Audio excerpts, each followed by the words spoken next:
Hi mga ka-Dear Jaji, this is your Tian. Naisip mo ba kung gaano kahirap mag-share ng faith sa lugar na hindi ka kilala at minsan pa nga hindi ka tanggap? Ganyan ang naranasan ni Apostol Paul sa Rome.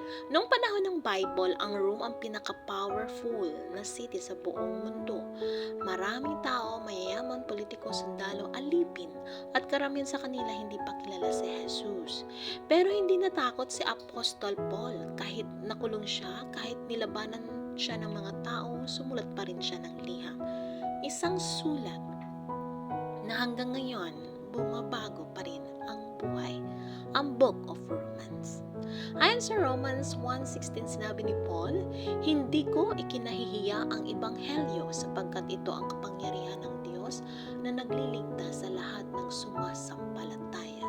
Kahit nahirapan siya, hindi siya sumusuko dahil alam niya ang pagmamahal ng Diyos.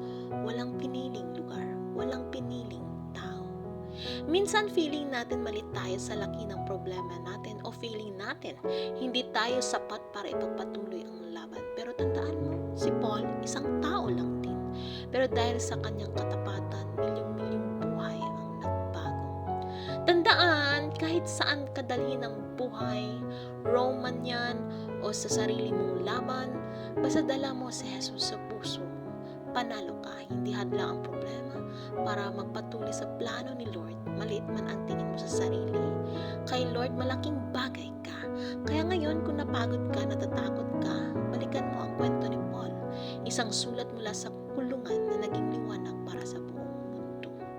At speaking of Rome, Kajaji, kung mahilig ka rin mag-travel, i-capture ang mga ganda bawat adventure mo, lalo na kasama si Happy, i-click mo yung yellow basket namin sa baba para sa mga high-quality camera deals na swak sa bawat lakad at kwento ng buhay mo. Hanggang sa muli, Kadir Jaji, tuloy lang sa laban at dala mo ang pagmamahal ng Diyos saan ka man makarating.